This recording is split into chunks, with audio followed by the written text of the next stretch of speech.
台湾购买的 M1ART 已经发货。多家媒体报道，美国当地的铁路爱好者在密苏里州拉普拉塔铁路车站拍到了美国出售给台湾的 M1ART。正在通过货运列车向西南方的堪萨斯市行驶，预计在美国西海岸港口装船运至台湾。根据媒体之前的报道，在2024年的确会有首批 M1ART 抵台。问题来了，为什么可以确定列车运输的坦克属于台湾？ M1ART 的具体性能如何？抵达台湾后，培训与后勤又该如何进行？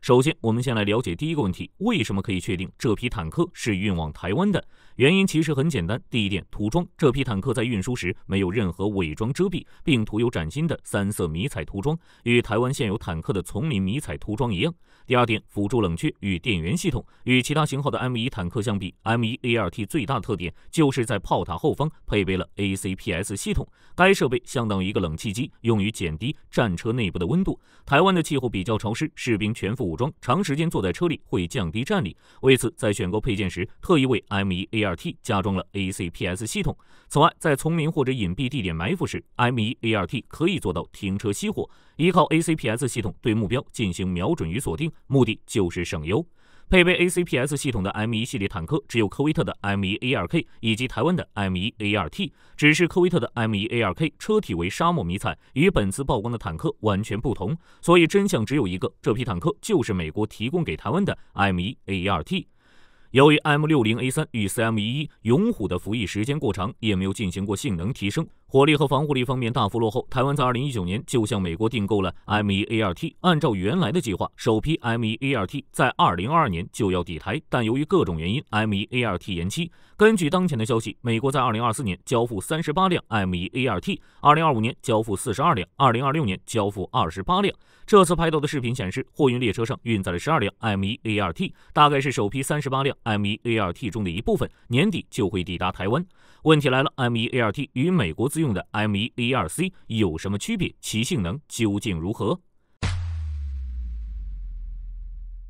目前，美军已经停止生产 M1 系列坦克，现役的 M1A2 大多是由 M1A1 不断改进而来，因此 M1ART 实际上是对库存坦克进行翻新改造。目前，美国是将原先在沙特与科威特服役的 M1A2S、M1ARK 改造成 M1ART， 整个过程由通用动力公司于密西根的斯特林海茨建造。美国动力网站认为 M1ART 是针对台湾量身打造的，主要是基于美军自用的 M1A2C 进行改装。这又意味着 M1ART 也将具备通信和数据共享功能，实时接收或分送战场信息，大幅度提升整体作战效能。这也是台湾当前的装甲部队最欠缺的能力之一。毕竟 M60A3 已经问世近40年，装备 M1ART 之后，台湾可以凭借数量更少的 M1ART 发挥更大的战力。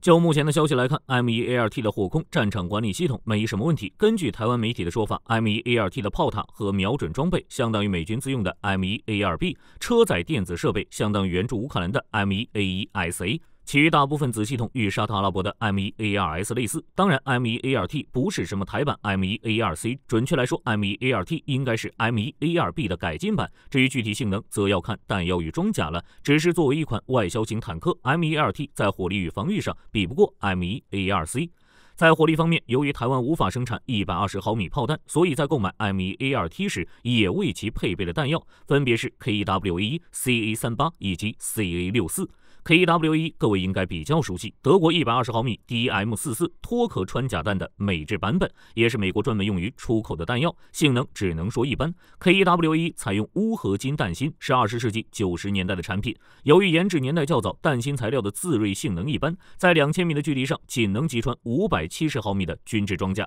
一般情况下，穿甲弹在穿甲过程中，弹芯会摩擦生热，导致塑化变形，增加弹芯截面积，受力面积增加，最终限制了弹芯穿甲能力。而自锐特性就是弹芯在穿甲过程中会剥落，使得弹芯变尖，受力面积变小，由此来提升穿甲能力。随着高密度钨合金技术的发展，新型穿甲弹的弹芯自锐化性能得到了很大的提升。在穿甲性能方面，最新高密度钨合金穿甲弹已经接近贫铀穿甲弹的水平。KWA1也发展出了 A2、A3 等多种版本，性能也在逐渐提升。在2000米的距离上 ，KWA2 可以击穿600毫米厚的军制装甲 ，KWA3 则进一步提高到700毫米。目前，台湾向美国购买了7862枚 KWA1，只能说火力有些薄弱。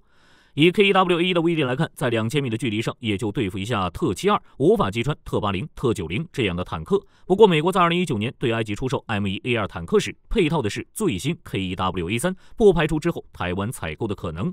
第二种弹药为 CA38， 在美国过去的出口弹药清单中也出现过，其实就是 M1028杀伤榴弹的代号。当初研发这款炮弹的时候，美国陆军对杀伤效果的要求很高，一发炮弹需要瘫痪敌方步兵班一半以上的战斗力，2发炮弹需要歼灭敌方步兵班一半以上的人员。事实证明 M1028的确可以做到这一点。一枚 M1028炮弹内部填装了1100枚10毫米的钨锌弹丸，可以击穿所有正在服役的防弹衣，对一些软目标而言威力已经足够。目前 M1028炮弹属于美国装甲部队的巷战标配，当手持 RPG 的武装分子对己方装甲单位进行近身爆破时， M1028可以做到一击必杀，也可以轻松击倒一些临时搭载的掩体。不过在面对厚度达到12厘米以上的钢筋混凝土建筑时， M1028的威力就不够看了。当然，对付这类目标也不需要 M1028出手，应该是高爆榴弹上场。对于台湾而言， M1028算是一款性价比相当高的炮弹了，台湾一共购买了1966枚。不过 KWA1 与 M1028都算是比较普通的炮弹，真正让火力军感到震惊的是 CA64， 它从未在美国出口武器清单上出现过。在翻完美国国防部编号档案之后，火力军才发现 CA64 就是美军新一代尾翼稳定脱壳穿甲弹 M829A4 的国防部编号。一般情况下 M829系列弹药是不会出口的，美国这次向台湾提供的 M829A4 也算开创先河了。美国之前出口了不少 M1 系列坦克，甚至在瑞典坦克竞标的时候还用过贫铀装甲包参与投标。但 M829贫铀弹药系列一次都没有出口过，更别说 M829A4 这种美军最先进的弹药了。M829系列是美国专门为 M1 坦克上的 M256滑膛炮设计的尾翼稳定脱壳穿甲弹，其最大特点就是铀合金弹芯，贫铀的密度比钨合金更好，自锐性能更好，穿甲性能自然更强。M829A4 属于第5代稳脱壳穿甲弹，前2年才开始进入美军服役。美军研发 M829A4 的目的就是对付俄制一剂爆炸反应装甲。这种新一代爆反装甲可以提前侦测穿甲弹的轨迹，并在穿甲弹接触到装甲之前引爆内部的惰性炸药，将装甲表面的钢板向外推，达到提前拦截的效果。而 M829A4 提升了对新一代爆反的杀伤效果，据说性能比上一代提高了30%。要知道 M829A3 已经可以穿透740毫米的军制装甲，所以按照推测，在2000米的距离上 M829A4 的穿身超过了800毫米。当然 M829系列弹药也有自己的缺点。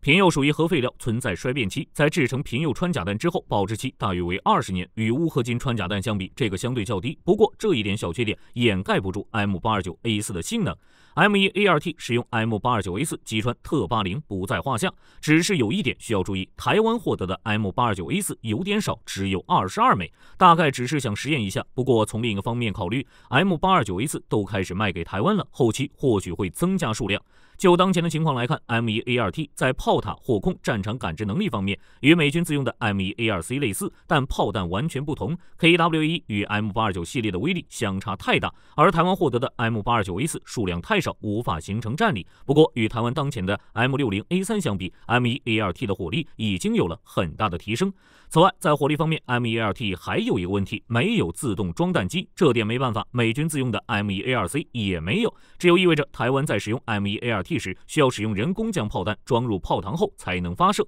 可能会有朋友觉得人工装弹没什么难的，对于美国而言，这的确不是问题。在部队里随便找一个人高马大的黑叔叔就可以进行人工装弹，而且在短时间内的爆发射速远超自动装弹机。但对于台湾而言，人工装弹就有些不友好了，需要专业人士负责装弹。一枚 KWA1 的重量达到了19.6公斤，装填手需要在颠簸的坦克内将一枚重量接近40斤的炮弹从弹库中提出，然后将弹头朝向炮栓，再装填进去。在持续作业中，装填手需要进行多次填装作业，难度不是一般的高，可靠性比不上自动装弹机。相比之下 ，M60A3 使用的105毫米穿甲弹就要轻了一些。而且在亚洲这边，火炮口径从105毫米升级到120毫米之后，自动装弹机出现的频率就高了很多。比如日本、韩国，日本的90式坦克在20世纪80年代就装备了自动装弹机，现在的10式坦克也是如此。韩国的 K1 采用的是105毫米线膛炮，但是等到改进型 K1A1 的时候，就换装了120毫米滑膛炮。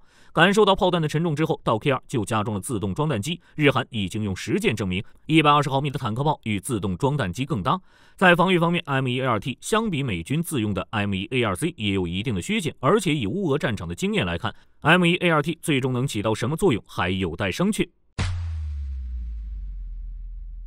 相比较美国自用的 M1A2C、M1A2T 在防御上有一定的削减，最直接的证据就是重量明显更轻。M1A2C 的重量达到了73.5吨，而 M1A2T 的战斗权重仅为63吨，一定程度上重量也就代表着防御。之所以会出现这种情况，原因大概有2点。第一点就是台湾的陆地地貌不适合重量过大的装甲车辆，机动性很难保证，并且基础设施的水平很难承载超过70吨的载具，可能会压塌很多桥梁，所以减轻重量对于台湾而言也是一个好消息。第二点则是美国从不出口贫铀装甲，向台湾提供的 M1A2T 仅装备了 FMS 出口型装甲，炮塔等部队也没有加装 NGAP 附加装甲，主动防御系统同样不见踪影。在防御方面 ，M1 坦克最重要的地方就是贫铀装甲。当初美军的 M1A1 参与海湾战争，苏制特72的125毫米炮弹与120毫米贫铀穿甲弹都没能击穿该装甲。没了贫铀装甲 ，M1A2T 坦克的防护效果将大幅下降，实际防御水平大概与特80-6、特90S、沙特 M1A2S 等型号相当，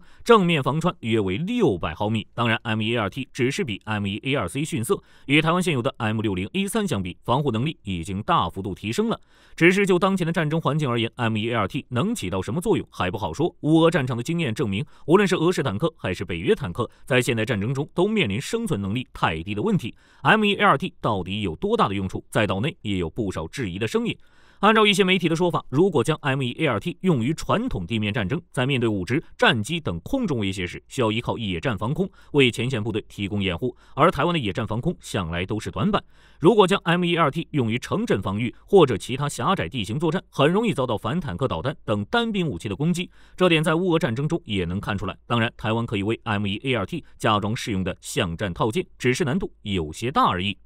在美国这边 ，M1 系列坦克的装甲是不断升级的。不过，由于重量原因，每次装甲升级之前，测试车都会带上重量模拟板，用来模拟升级装甲的重量。如果想要升级 M1A2T， 那就必须确保升级装甲后的重量可以在台湾行驶。而 M1A2T 本身63吨的重量，或许会成为一个问题。在面对无人机时 ，M1A2T 也没有很好的应对办法，毕竟没有主动防御系统，只能像乌军那样在 M1 坦克上加装反无人机格栅装甲，或者升级野战防空系统。除了火力与防御外 ，M1A2T 还要考虑机动性的，毕竟63吨的重量也不算轻。在机动方面 ，M1A2T 采用的是 AGT1500 燃气涡轮引擎。台湾之前一直想要购买大马力、省油的柴油发动机，并将其装到 M1A2T 上面。只是到目前为止，还没有一款 M1A2 使用柴油发动机。就算是测试记录，也是多年以前了。毕竟燃气涡轮的马力更大，功率表现更好，结构简单，零部件更少，维护也方便，可以在低温环境下启动。缺点就是油耗较大，续航里程较短。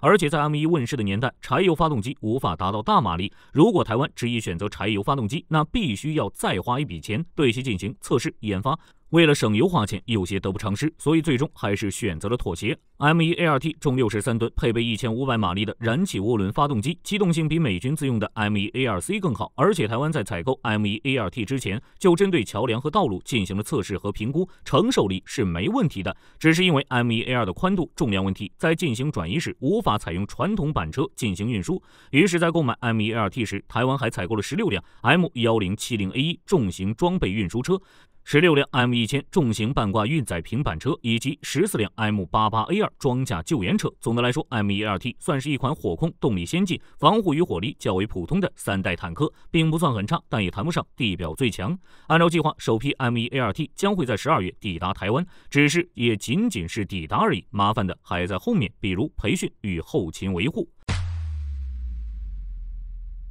M1A2T 抵达台湾之后，并不是直接就能用的，就算是毒刺这种单兵导弹，都要经过提前培训，更别说 M1A2T 这种先进坦克。为了确保师资与保养人员，台湾在1月份就派遣了84名军人前往美国参与 M1A2T 的换装训练，其中包含操作人员35人、维修人员48人，训练天数在350天，预计执行至2024年年底。台湾的计划是将他们培养成种子教官，培训其他士兵。在9月22日 ，CNA 的一位知情人士称，台湾首批前往美国接受培训的数十名种子教官将于11月先行返回台湾，准备一系列的换装训练。陆军将于2025年年初接受 M1A2T 的训练，具体时间应该是2025年2月份新年假期后开始。而且台湾在采购 M1A2T 的同时，也采购了射击、驾驶训练模拟器各一套，配合首批 M1A2T 战车抵台时间交付之后，则委托中山科学研究院研制模拟器，并在装甲训练指挥部建立训练馆。只是教练的问题只是一部分，训练场所的建造进度也有些落后。在确定购买 M1A2T 后，美国就在派遣人员在装甲训练指挥部、坑子口靶场、420训练场、北侧湖口训练场进行现场勘测，认为上述训练场在经过改建后可以满足 M1A2T 训练使用，并帮助台湾进行建造。根据最新的消息来看，目前台湾要在陆军装甲训练指挥部的长安营区与坑子口靶场进行 M1A2T 的训练，但进度严重落后。按照原计划，长安营区与坑子口靶场在2023年就要完成第一阶段的改建，但实际建造时却面临缺工、缺料等问题，几经拖延后，长安营区在2023年6月才通过可行性评估，2024年1月1日开工建造，预计2025年完成第一阶段建造。而坑子口靶场在2023年7月通过可行性评估，2024年7月1日开工，预计2026年完成第一阶段建造。这也就意味着接下来就会出现 M1A2T 先到，而训练场还没有完工的空窗期。那么这是否会影响 M1A2T 的训练？说实话，影响是肯定有的，但是还可以接受。有专长训练阶段 ，M1A2T 将利用长安营区现有场地与设施。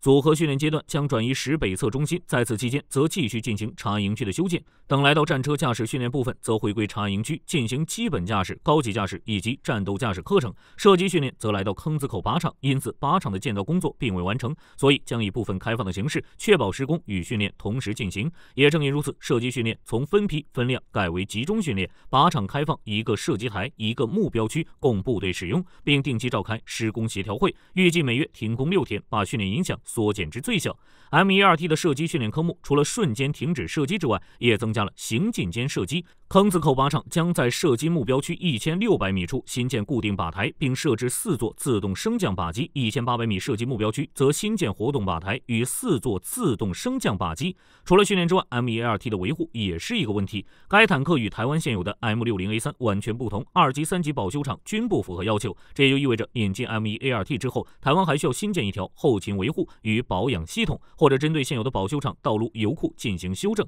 战术规划也要重新修订。目前，美国已经派遣人员进行实地考察，并进行改进指导。总的来说，就跟火力军上面说的那样 ，M1A2T 的火控很先进，装备有列监式火控系统、车长独立热成像观察仪等，战场感知能力与信息化作战能力也不错，动力比美国自用的 M1A2T 都要强，只有防御与火力不如 M1A2C。就综合性能而言 ，M1A2T 已经超越了世界上大部分的坦克，但问题在于 M1A2T 有些生不逢时。在乌俄战争开始之前 ，M1A2T 的性能的确足够了，但乌俄战争爆发后，无人机异军突起，单兵反坦克导弹成为开罐神器，坦克在战场上的作用大幅度下滑 ，M1A2T 也是如此。当然，不止 M1A2T， 就算是美国自用 M1A2C， 在现代战场也有些力不从心。